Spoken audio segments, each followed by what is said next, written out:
esta transmisión en vivo de este curso en línea que estamos presentando ya desde hace bastantes meses y que vamos a analizar el catecismo del Padre José de Arp.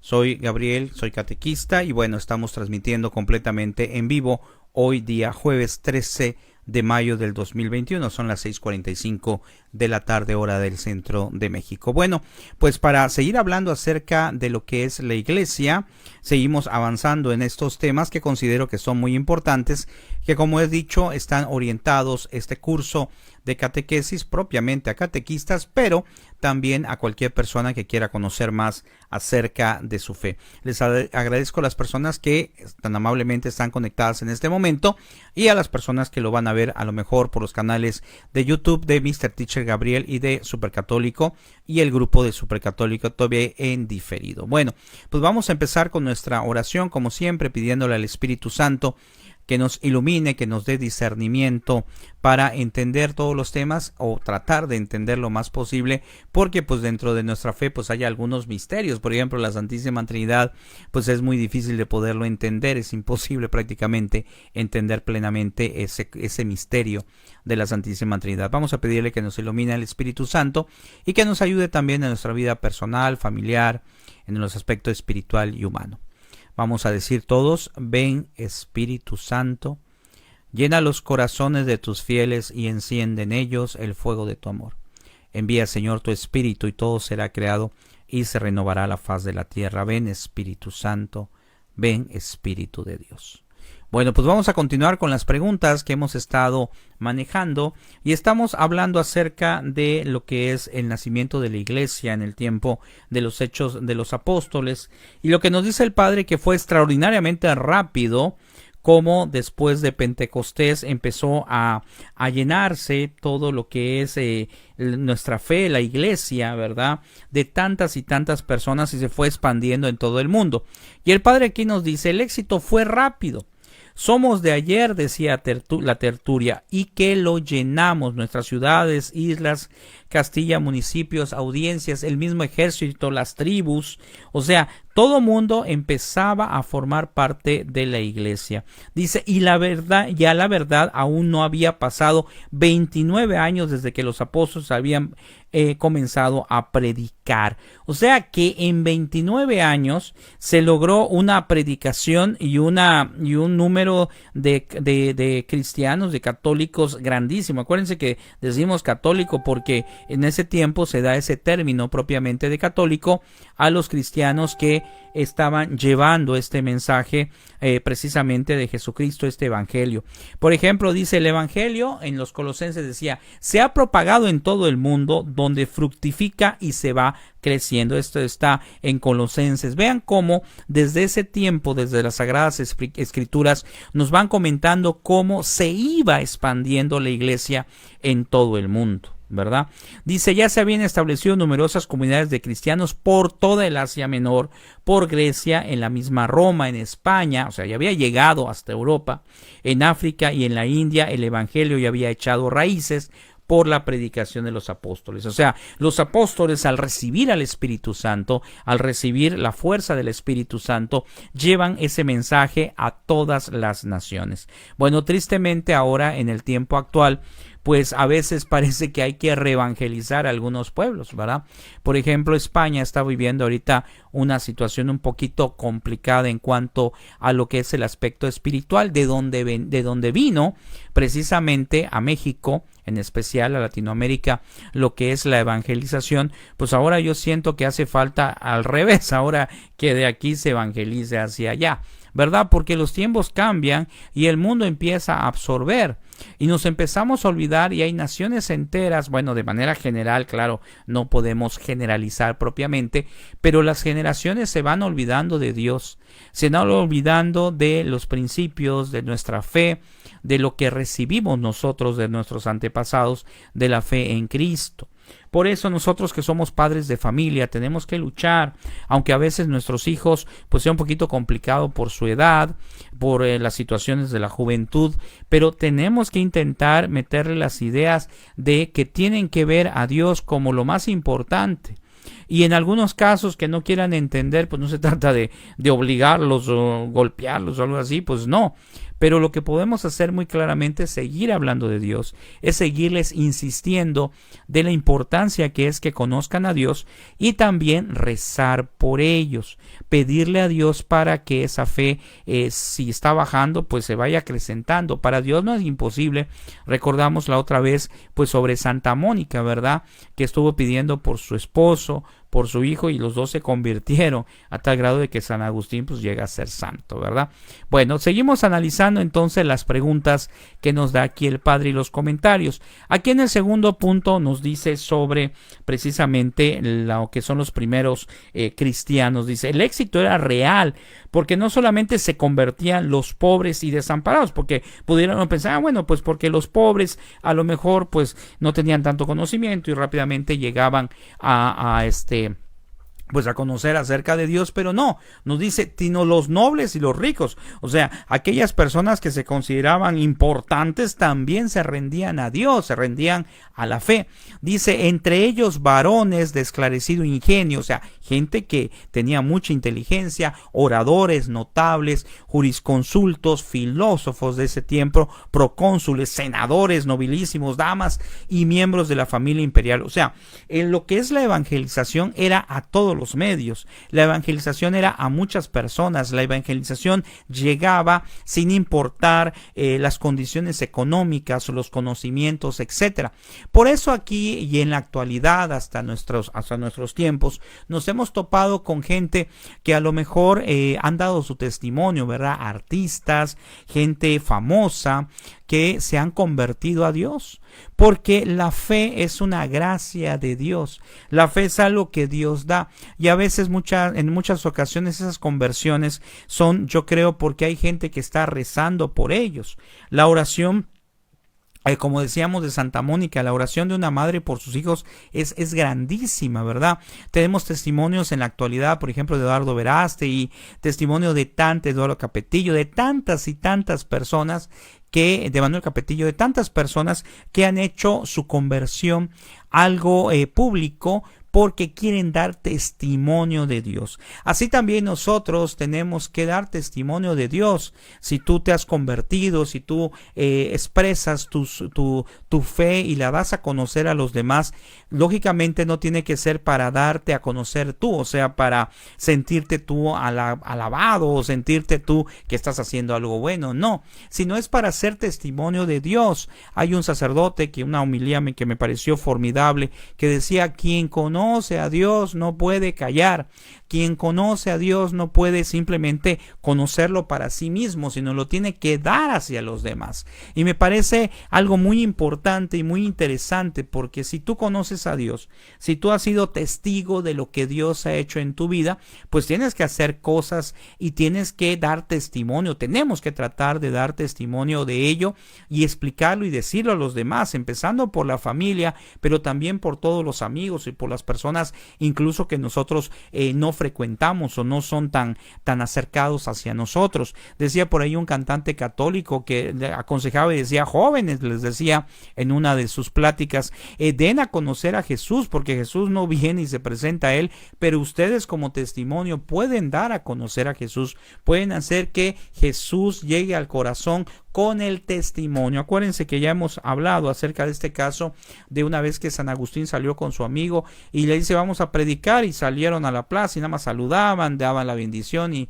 después regresan y le dicen el amigo, oye, ¿qué fue lo que pasó aquí? Me parece que fue con San Francisco. ¿Y qué fue lo que pasó? Y le dice San Francisco, pues fuimos a predicar. Le dice, pero si no dijiste nada. Sí, pero con el testimonio. Entonces, por eso el testimonio arrastra, y el testimonio que nosotros hagamos puede servir para una persona para alcanzar el cielo. Ayer publicaba en Facebook algo muy interesante. Hay cosas que a lo mejor no están seguras, no sabemos muchas cosas del mundo, de Dios, pero hay algo que estamos muy seguros, o debemos de estar muy seguros, que es el hecho de que seremos juzgados por Dios en un juicio particular. Esto nos debe de servir no para tener miedo, sino para querer hacer las cosas bien, hacerlas por amor a Dios y intentarlo siempre, porque el enemigo está tratando de presionar para que las cosas no se den.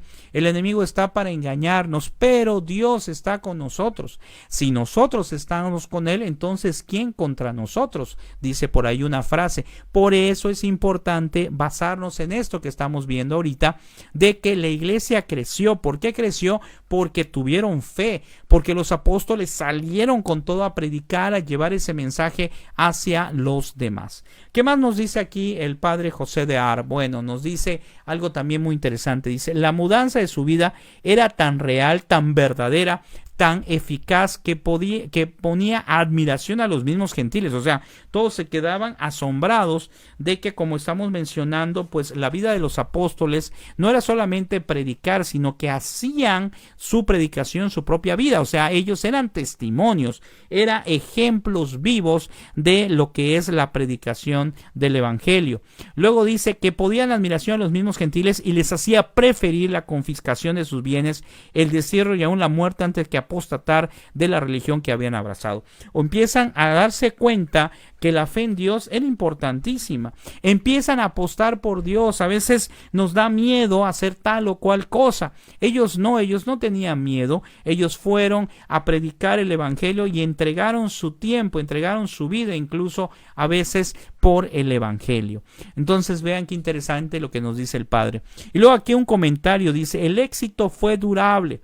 Nada ha podido destruir al cristianismo. Esto es importante. Nada ha podido destruir a la iglesia católica, y eso que ha habido de todo, o sea, y en la actualidad pues hay más cosas. Dice, ni los tiranos, ni los impíos, ni los herejes, ni las revoluciones, ni el tiempo que hace padecer todas las demás cosas.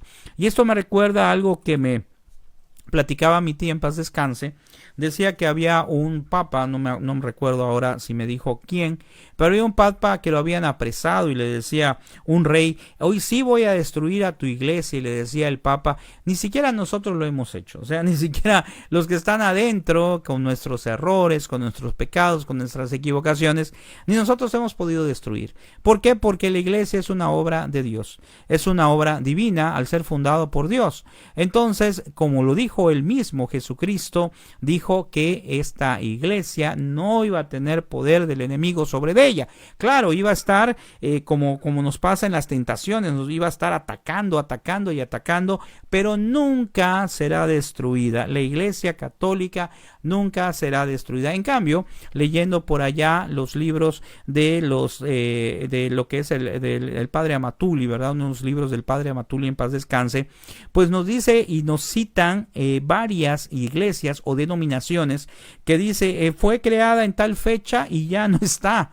Entonces, todas esas denominaciones, pues algunas están, otras ya ni están, o sea, unas pasan, otras nos pasan, de otras pues no se conocen quiénes son las personas que se encargan de esa iglesia a nivel nacional o mundial, aunque sea a nivel estatal.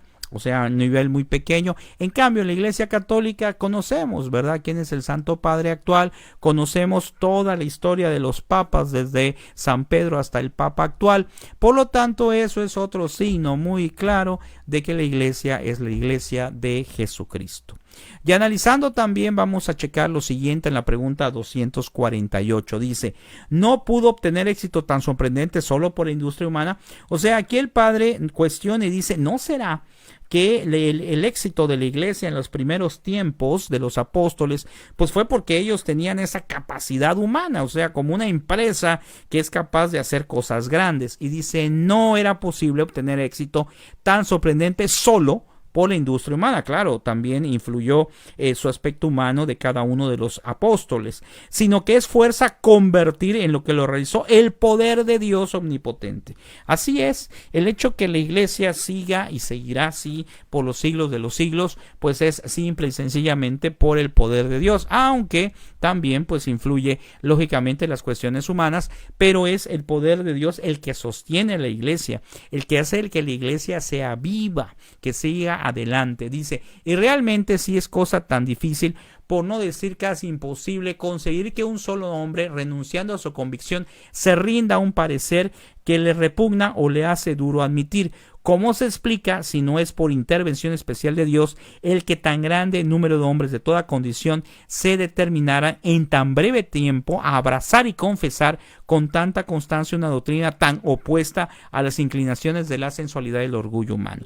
Es decir, en ese tiempo, ya sabemos, no se conocía el evangelio, no se conocía lo que es la predicación de Jesucristo, ¿verdad? Entonces, humanamente uno puede decir, ¿y cómo es posible que se logró eso? ¿Y cómo es posible que en los Hechos de los Apóstoles nos lo relatan que fueron miles y miles de personas las bautizadas, las convertidas, y que se empieza a expandir por todo el mundo? Pues volvemos a lo mismo. ¿Por qué? Porque es obra de Dios, porque es obra divina. Y toda obra de Dios, aunque tiene sus problemas, porque está la parte humana también y está el enemigo atacando, pero tiene que salir adelante, tiene que luchar y tiene que salir adelante porque es algo divino, es algo de Dios. Y la última pregunta que vamos a analizar es la siguiente. En la 2:49 nos dice el Padre, ¿qué se sigue de aquí? Dice, si solo Dios, dice el Padre en el Catecismo del Padre José de Arbe, dice, si solo Dios pudo obrar esta propagación tan rápida y asombrosa de la Iglesia, se sigue necesariamente que la Iglesia es institución divina.